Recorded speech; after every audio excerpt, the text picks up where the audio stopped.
नमस्कार। न्यूज़ पंजाब हरियाणा हिमाचल में आज हमारे साथ हैं पंजाब बीजेपी के सीनियर नेता तरुण चुग साहब। तरुण चुग साहब, सबसे पहले तो आपका न्यूज़ पंजाब हरियाणा हिमाचल में बहुत बहुत स्वागत है। धन्यवाद भाई साहब, आपका भी बहुत बहुत धन्यवाद। चुग साहब, पिछले एक महीने से पूरे देश भर में लॉकडाउन की स्थिति है और यही स्थिति पंजाब में भी है। लेकिन अगर मैं एक महीने की बात करूं तो पंजाब में आप कैप्टन गवर्नमेंट के ओवरऑल अभी तक जो कामकाज उन्होंने किया है, किस तरह से एनालाइज करते हैं? ये बहुत क्रिटिकल सिचुएशन है और इस क्रिटिकल सिचुएशन में जिस तरह से भारत के प्रधानमंत्री ने पूरे देश को लॉकडाउन किया और उस लॉकडाउन के माध्यम से उन्होंने एक तो देश को लाइफलाइन दी। लाइफलाइन से ये हुआ कि देश पूरी तरह आगे बढ़ा और कोरोना के खिलाफ हम लड़ने के लिए एक रणनीतिक तौर पर टीम इंडिया की तौर पर आ गया है, जिसके कारण कैप्टन अमरिंदर सिंह उन्होंने भी उस लॉकडाउन को कर्फ्यू में लोकल भाषा में कर्फ्यू में किया, जिसका फायदा आज भारत व पंजाब स्टेट दोनों इस महामारी से बचे। चुग साहब, कि 3 मई के बाद जिस तरह से आज मिनिस्ट्री ऑफ होम अफेयर्स ने कुछ अपनी गाइडलाइंस में रिलैक्सेशंस दी है, पंजाब में फिलहाल अभी जो रिलैक्सेशन है उस तरह की नहीं मिली है और 20 सदस्यीय जो टीम है, जो एक्सपर्ट्स की टीम है, वो उस पर अपनी राय देगी। लेकिन आप क्या मानते हैं, जिस तरह से इशारों-इशारों में मुख्यमंत्री कैप्टन अमरिंदर सिंह ने कहा है कि ये 3 मई के बाद भी थोड़ा-सा एक्सटेंड हो सकता है। तो आप क्या मानते हैं, क्या इसे एक्सटेंड होना चाहिए? क्या मान रहे हैं आप? ऐसा है कि देश के गृह मंत्रालय ने ग्रामीण आधारित सभी दुकानें खोलने का, जो गांव में है और जो कॉलोनीज के अंदर छोटी शॉप्स रहती है, वो खोलने का निर्णय लिया। और पंजाब की भी एक 20 लोगों की टास्क फोर्स बनी है, जिसमें एक्सपर्ट्स लोग सीएम साहब ने बिठाए हैं। वो भी शायद आज शाम तक रिपोर्ट देने वाले हैं और मुख्यमंत्री उस पर फैसला करने वाले हैं। देखिए, पूरे देश ने फैसला किया है और गृह मंत्रालय ने जो फैसला किया है वो बहुत स्वागत योग्य है कि छोटी दुकानें खुलने से कम वो लोग अपना सामान बेच सकेंगे, कुछ लोग खरीद सकेंगे। जो अर्थव्यवस्था का चक्र रुका हुआ है, वो चक्र चलने के लिए शुरू होगा। और लॉकडाउन एकदम तो खुलने वाला नहीं है, ये तो बिल्कुल निश्चित है। हॉटस्पॉट्स बंद रखने चाहिए, ये बिल्कुल ठीक है। इसके अलावा जो एरियाज में कुछ घटनाएं हुई हैं, उन एरियाज को अगर लॉकडाउन रखते हैं, जहां ज्यादा लोग निकले हैं वहां पर उसको अगर लॉकडाउन रखा जाता है, सख्ती रखी जाती है, तो मेरे ख्याल में ये सही रहेगा। जी। उसके साथ-साथ अगर मैं पिछले कुछ दिनों की बात करूँ तो सेंटर से जो पैसे लेने की बात है वो मुख्यमंत्री कैप्टन अमरिंदर सिंह ने 2-3 बार है उन्होंने चिट्ठी भी वो लिखी है।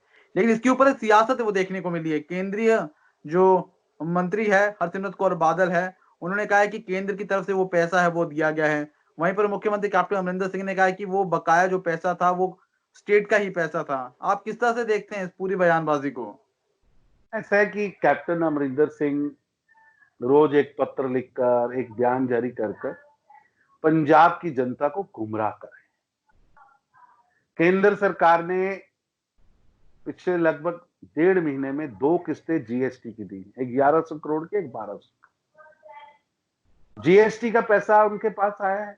इसके अलावा 600 करोड़ रुपया केंद्र सरकार ने पंजाब को दिया, 200 करोड़ रुपया डिजास्टर मैनेजमेंट के लिए दिया, 800 करोड़ तो केवल मार्च के एंड में मुख्यमंत्री साहब के पास आया। लेकिन हैरानगी की बात है कि ये लोग इस विषयों पर कुछ बोलने की बजाय, अपने काम की रिपोर्ट देने की बजाय बयान जारी कर रहे हैं। मैं मुख्यमंत्री साहब से विनती करूंगा, वो इस पर एक जनता के सामने व्हाइट पेपर क्यों नहीं रखते कि हमने पिछली 23 मार्च से लेकर या 22 मार्च से लेकर अभी तक ये कार्य किए हैं।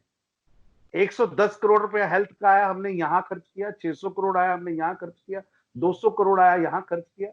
उसकी बजाय मुख्यमंत्री साहब रोज एक शगुफा छोड़ देते, हमें पैकेज दिया जाए। मैं पूछना चाहता हूं मुख्यमंत्री साहब, क्या ये कोरोना की महामारी केवल पंजाब में आई है? क्या ये केवल भारत में आई है? ये पूरे विश्व में महामारी आई है। पैकेज एक स्टेट के लिए तब होता है जब एक स्टेट में प्रॉब्लम आए। नरेंद्र मोदी जी की सरकार पिछले लगभग 35 दिनों में 3 पैकेज अनाउंस कर चुकी। पहला पैकेज गरीब कल्याण योजना के तहत 1,70,000 करोड़ का पैकेज।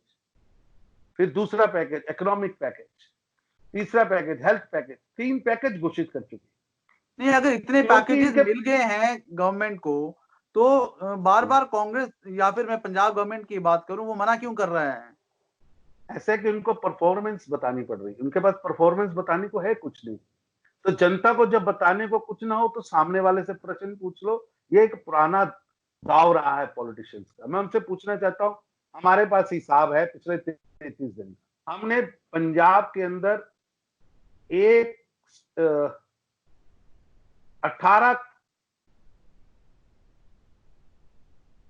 18 लाख किसानों के अकाउंट में पैसा जमा कराया पीएम किसान योजना के तहत।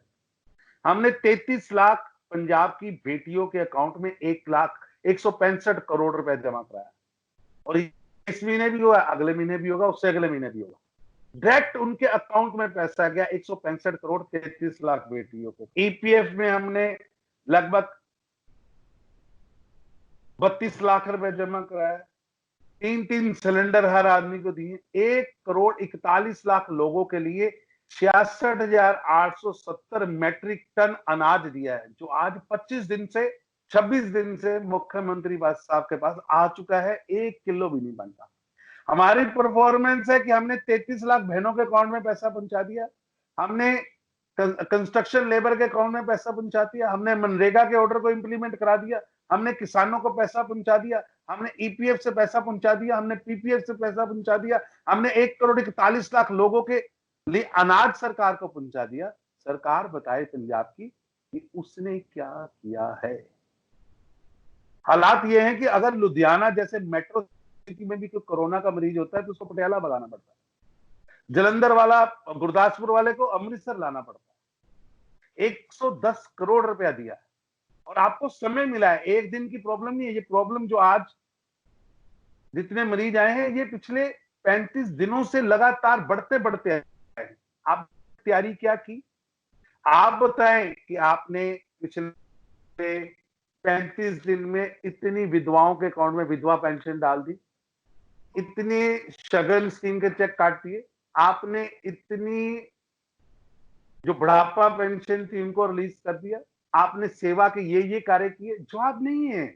आप हैरान होंगे कि डिजास्टर मैनेजमेंट का जो अनाज बांटना था, आटा बांटना था, वो 10 दिन रुका रहा क्योंकि मुख्यमंत्री की फोटो छपेगी थैले पे, फिर बटेगा। गरीब के घर पे चूल्हा नहीं बल रहा, आपको फोटो की पड़ी। आपने फोटो डाल के भेजी, आपके विधायक अपनी फोटो चिपका रहे, उसके बाद पार्षद अपनी फोटो चिपका रहे और 20-25 दिन निकल गए। जिसके घर में अगले दिन अनाज पहुंचना था, आपके फोटो राजनीति के चक्कर में 25 दिन रुका रहा। कौन सी राजनीति की जा रही? चुग साहब, समय कम है, एक छोटा सा मेरा लास्ट सवाल आपसे है। मुख्यमंत्री कैप्टन अमरिंदर सिंह ने रेवेन्यू को बढ़ाने को लेकर है, वो केंद्र सरकार को एक लेटर लिखा था जिससे पंजाब में शराब के ठेके हैं वो खोले जाएं। उस पर आपका एक छोटा सा जल्दी से एक रिएक्शन चाहते हैं। ऐसा है, मैं पूछना चाहता हूं मुख्यमंत्री साहब को कि पंजाब के ठेके तो आपने 22 मार्च को 18 मार्च को अलॉट कर दिए थे, तो अब तो ठेकेदार की प्रॉब्लम है। हमने तो रेवेन्यू उनसे साल का इकट्ठा लेना है। और दूसरी बात, मैं एक स्टेट है पूरे देश के अंदर जो चिट्ठी लिख रही है कि हम घर घर लिखकर डिलीवर करना चाहते हैं, उसके लिए गृह मंत्रालय हमें परमिशन दे। मुख्यमंत्री साहब, घरों में चूल्हा नहीं बल रहा, अनाज तो आप बांट नहीं पा रहे और शराब बांटने के लिए आप परमिशन मांग रहे हैं। और ये वो मुख्यमंत्री जिन्होंने बठिंडा के अंदर 4 दिन में पंजाब में नशा समाप्त करने की सुखमनी साहब की गुटके को हाथ में लेकर शपथ खाई थी। एक शपथ खाया हुआ मुख्यमंत्री शराब की होम डिलीवरी की बात कर रहा है और पत्र लिख रहा है। एक्साइज, कौन सी एक्साइज बढ़ाना चाह रहे हैं? कौन सा घाटा आपको पड़ रहा है? अभी जुम्मा 30 दिन और आपने तो 1 साल का कॉन्ट्रैक्ट लीकर वाले को दे रखा है और 18 मार्च का दे रखा। बिल्कुल, इसलिए ये ये थे गुमराह हमारे कर साथ रहे हैं। पंजाब। शराब भी बिल्कुल, बिल्कुल, शराब ये भी थे हमारे इनके साथ बी दिमाग का खेल है, लोगों को उलझाने का खेल। हर बिल्कुल। फ्रंट पे कैप्टन अमरिंदर सिंह की सरकार असफल है। तरुण चुग साहब, बेबाकी से अपनी बात रखने के लिए चुग साहब आपका बहुत-बहुत धन्यवाद।